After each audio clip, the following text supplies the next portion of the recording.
Our first Missouri Tiger of the year is Kristian Williams. He's ready for your questions. We'll start over here on the left-hand side.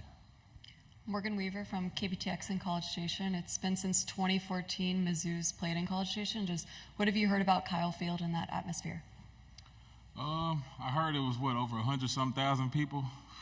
That's a lot of people, but, I mean, we ain't really gave too much thought about it. We're just trying to focus on what we have to accomplish right now, and that's to get through summer workouts, go through fall camp, and just build that camaraderie with one another. On the right side, and then pass the microphone forward. Kristian, I'm curious, what kind of onus have maybe you, a guy like Johnny taken on, trying to mentor all these transfers and young guys coming on the defensive line? What have you done to help them adapt to the culture? And even a guy like Will coming straight from the high school level in KC where he's a high recruit, how do you help him adapt to the Mizzou culture and be able to make sure that he can contribute next season? Not only trying to enforce the standard on them, but just to make them feel more comfortable in who they are as a person. You got everybody on the team. They're all leaders in their own way, form and fashion. And I feel like my job is to just try to find out and figure it out and enhance it a little more so they can be able to do what they want to do. Go on the back row, on the left. Dan Pack, ESPN 106.7 in Auburn. After a big season last year, a lot of folks are talking about Missouri as a contender this year. Has it been difficult to ignore all of that and just have a normal offseason? Do you embrace the expectations? What's that been like? With social media and phones and technology and stuff, it's obviously difficult to be able to block anything out. But for the most part, we just try to stay present and lock in on what we got to do and lock in on the adversities that, as a team, that we got to go through, and just to be able to come out of that, we'll just build our brotherhood and our bond with one another. So we're not really too focused on that. Right side on the aisle, please. Hey, Kristian, Natalie Jones with ABC 17 in Columbia. First year with Corey Batoon at the helm of this defense. Yeah, how did spring go with Corey? How did things differ maybe a little bit from last year with him at the helm? He's fresh in, so just to be able to know him as a person, for him to know me as a person, it took a lot of growing pains in that area just to get to know one another first, and then go right into the workouts, go right into the walkthroughs, go right into knowing the playbook and stuff. And it's challenging for anybody. So just to be able to experience that with him and learn more of him and pick off his brain as much as I could possibly can.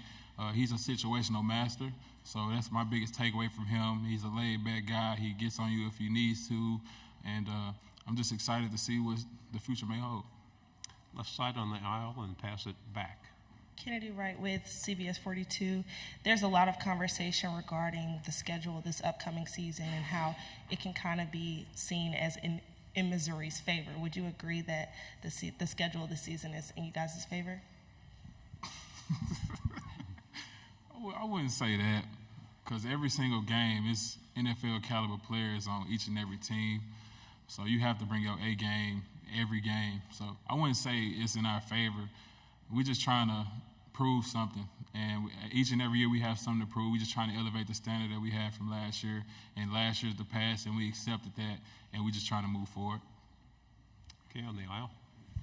Yeah, Evan Chemico, Pig Trail Nation. Last year, the game between Arkansas and Missouri got pretty chippy on the field, and off the field, there's been questions whether or not it is a rivalry. What do you think is the future between Arkansas and Missouri? What do I think the future between us and Arkansas? Whatever it is, it's a rival for a reason. So who knows? You never know. But it's a competitive sport at the end of the day. Emotions flare up. Guys compete with one another at the highest level. So you want to bring that out of somebody. Like, you want to bring the best out of them. So who knows? Left side, front row. Yeah, Brandon Dramo, UInsider.com, Rivals.com.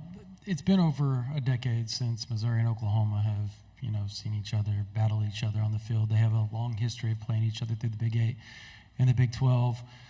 Has that been a discussion? I guess Coach Drinkwitz, has he talked to you all about that? And obviously, just can you tell that it used to be kind of a heated rivalry back in the day for a little bit? I actually learned that through social media. Coach Drink, he never really touched on it. He just wants us to be present and stay focused. The most important game is the next game, and in our case, it's the next workout or the next day of fall camp. So he just wants us to focus on what's now, and then when that time comes, just be prepared for it. Right side on the aisle. Kristian, as you saw guys like D-Rob and, guys move forward to the NFL draft and go into the NFL, how do you feel like your role maybe shifts a little bit this year as a leader on this team?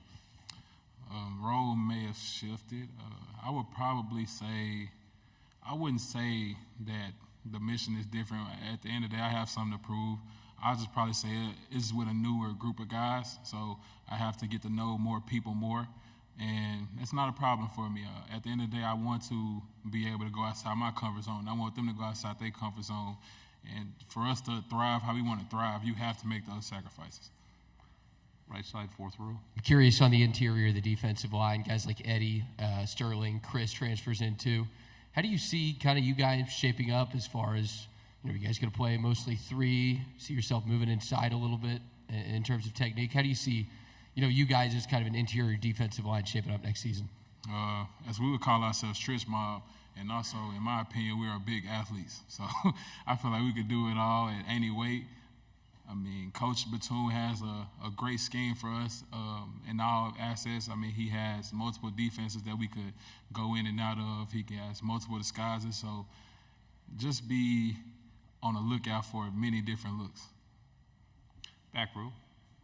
Kristian, in October, Auburn comes to visit Missouri. It's not a series that's been played all that often since Missouri joined the SEC. Your familiarity with the Auburn program? You know anybody on that team, and anybody who you've played with in the past? I knew some guys like DJ James, Robbie Ashford, but also as of now I know Asante, and he's up here now. So, I mean, we're not going to exchange words on what our game going to be like. We just rather show each other. So, yeah, that's the biggest thing. That's the person I know. Any other questions?